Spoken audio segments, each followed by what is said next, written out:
For decades, His Holiness the Dalai Lama has worked to build democratic institutions that give Tibetans a voice and preserve their aspirations for freedom and dignity.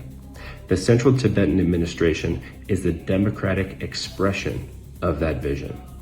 At a time when China is accelerating its campaign to erase Tibetan identity, this bill sends a powerful message that America's support for the Tibetan movement's democratic institutions and the Tibetan people's right to self-determination is unwavering.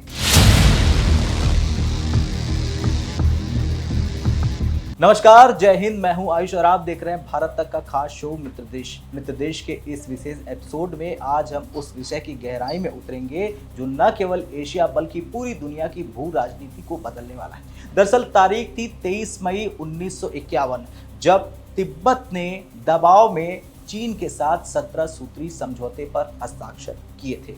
तब से लेकर आज तक यानी आज की date तक 7 दशक बीत चुके हैं, लेकिन तिब्बत की आज़ादी की आग ठंड नहीं हुई।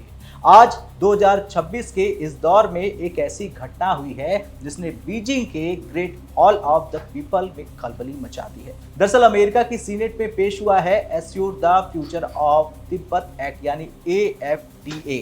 ये सिर्फ एक बिल नहीं है दोस्तों, ये चीन के उस अवैध विस्तारवाद पर सीधा प्रहार है जिसे उसने दशकों से अपनी ताकत के दम पर दबाकर रखा था। ऐसे में आज हम डिकोड करेंगे कि कैसे वॉशिंगटन और नई दिल्ली मिलकर तिब्बत के मुद्दे पर चीन को चारों तरफ से घेर रहे हैं। तो चलिए सबसे पहले इस कानून की चीर-फाड़ करते हैं। दरअसल सीनेटर जेफ और जिम रिश ने जब इसे पेश किया इस बिल को, तो उन्होंने स्पष्ट कर दिया कि अमेरिका अब तिब्बत पर अपनी रक्षात्मक मुद्रा छोड़ चुका है। Hello, this is Ryan Furesi. I'm the Executive Director of the International Campaign for Tibet. Today, I'm excited to announce that the Assuring the Future of Tibet Act has been introduced in the United States Senate. I want to thank Senators Jeff Merkley and Jim Risch for taking the lead in introducing this bill in the Senate, as well as Senators Jackie Rosen, Tim Kaine, Todd Young, and Rick Scott for serving as additional co-sponsors. The International Campaign for Tibet looks forward to working with Congress to ensure this bill's swift passage. This legislation recognizes a fundamental principle that the Tibetan people themselves must decide their own future. The Assuring the Future of Tibet Act would make it United States policy to maintain engagement with the Tibetan people directly and through their democratically elected leadership. It supports the Tibetan people's free exercise of their fundamental and universal human rights under international law, including the right to self-determination. And it affirms that resolving the dispute between Tibet and China is in the strategic interest of the United States. Critically, the bill states that the Central Tibetan Administration represents the continuity of government of the Tibetan people, as established by His Holiness the Dalai Lama.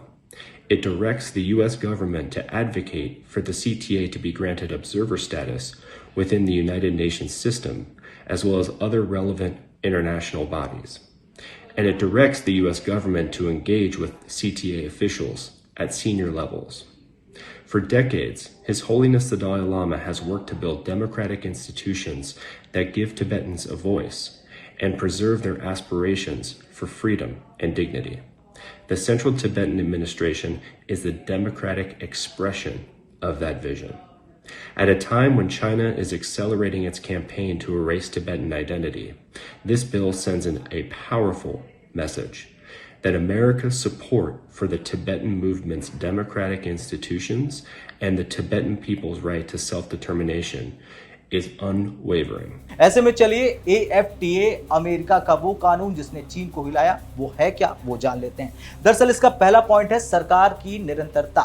ये bill आधिकारिक तौर पर ये मानता है कि central तिब्बती administration यानी कि CTA ही तिब्बती लोगों की असली प्रतिनिधि हैं। ये चीन के उस दावे को ध्वस्त कर देता है कि दलाई लामा केवल एक अलगाववादी धार्मिक नेता है। दूसरा पॉइंट है संयुक्त राष्ट्र में जंग। अमेरिका अब औपचारिक रूप से यूएन के भीतर लॉबिंग करेगा ताकि धर्मशाला यानी भारत में बैठी तिब्बती निर्वासित सरकार को ऑब्जर्वर स्टेट मिले। और अगर दोस्तों ऐसा हुआ तो अंतर्राष्ट्रीय मंचों पर चीन के पास जवाब नहीं होगा। तीसरा पॉइंट है वरिष्ठ स्तर की बातचीत। जी हां, अब अमेरिकी अधिकारी सीधे सीटीए के अधिकारियों से मिलेंगे। पहले ये छिपकर होता था, लेकिन अब ये अमेरिकी नीति का हिस्सा बन जाएगी। चीन की सबसे बड़ी चिंता भी यही है। उसे डर है कि अगर दुनिया ने तिब्बत को एक विवादित क्षेत्र मानना शुरू कर दिया तो उसकी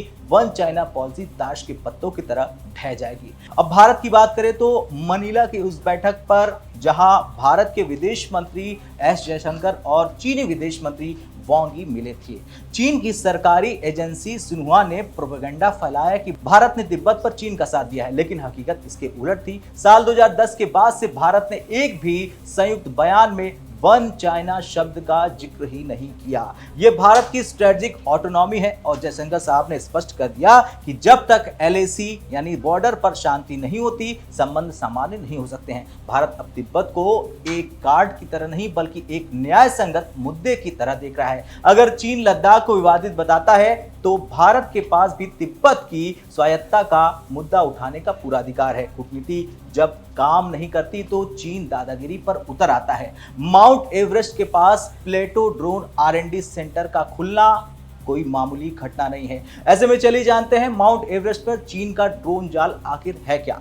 इसका पहला पॉइंट है ऊंचाई की चुनौती। 5000 से 8000 मीटर की ऊंचाई पर हवा इतनी पतली होती है कि सामान्य ड्रोन का इंजन फेल हो जाता है और चीन यहां स्पेशलाइज्ड प्रोपल्शन सिस्टम टेस्ट कर रहा है, जिसकी वीडियो हमने आपको दिखाई भी थी। दूसरा पॉइंट है भारतीय सीमा पर नजर। यह सीधे तौर पर नेपाल और भारत के सामरिक गलियारों यानी जिसे हम स्ट्रेटेजिक कॉरिडोर्स कहते हैं, उसकी निगरानी करेगा। इसका अगला पॉइंट है लॉजिस्टिक वॉरफेयर। युद्ध की स्थिति में जब सड़कें जाम हो या बमबारी में टूट जाए तो ये चीनी ड्रोन रसद और हथियार पहुंच जाएंगे। तो ये वो पॉइंट्स थे जो मैंने आपको बताए। अब चीन ने इससे पहले अली यानी नगरी प्रांत में भी ऐसा ही बेस बनाया था। अली वही इलाका है जो लद्दाख के पैंगोंग और डेमचोक के करीब है, यानी हिमालय की चोटियों को सेंसर और कैमरे से पाट देना चाहता है। शब्दों की भी अपनी राजनीति होती है। चीन अब अंतर्राष्ट्रीय दस्तावेजों से तिब्बत शब्द हटाकर सिजांग कर रहा है। वो चाहता है कि आने वाली पीढ़ियां भूल जाएं कि कभी तिब्बत नाम का कोई स्वतंत्र अस्तित्व था ही नहीं। लेकिन अमेरिका और भारत दोनों ही इस नामकरण के खेल को पहचानते हैं। अमेरिका का नया कानून साफ कहता है कि तिब्बती संस्कृति और धर्म की रक्षा करना वैश्विक जिम्मेदारी है। चीन जिस तरह से तिब्बती बच्चों को बोर्डिंग स्कूलों में डालकर उनकी भाषा और पहचान छीन रहा है, उसे सांस्कृतिक नरसंहार कहा जा रहा है। अब अगला सवाल ये उठता है कि आगे क्या। देखिए, अमेरिका ने अपनी चाल तो चल दी है, भारत अपनी सीमाओं को सुरक्षित कर रहा है और कूटनीतिक रूप से झुकने की तैयारी नहीं है। मित्र देश अमेरिका अब तिब्बत के मुद्दे पर भारत के साथ कंधे से कंधा मिलाकर खड़ा है। चीन कितना भी ड्रोन सेंटर बना ले या नक्शे बदल ले, लेकिन जब तक दलाई लामा की विरासत और तिब्बती लोगों का आत्मनिर्णय का संकल्प जिंदा है, चीन कभी जीत नहीं पाएगा। वो हमेशा भारत से हारेगा, हमेशा अमेरिका से हारेगा। और अमेरिका का ये नया बिल भी उस संकल्प को एक नई अंतर्राष्ट्रीय ताकत दे रहा है। ड्रैगन हिल चुका है, ये सच्चाई है, क्योंकि उसे पता है कि इस बार मुकाबला सिर्फ सरहद पर नहीं बल्कि वैश्विक संसद और कानून की गलियारों में होगा। अब आपको क्या लगता है कि भारत को भी अमेरिका की तरह तिब्बत पर अपना कोई नया कानून ला देना चाहिए? क्या ये चीन को रोकने का सही तरीका है? हाँ या ना में कमेंट कर अपनी राय जरूर दें। कल फिर से मिलते हैं मित्र देश में, तब तक के लिए जय हिंद, जय भारत।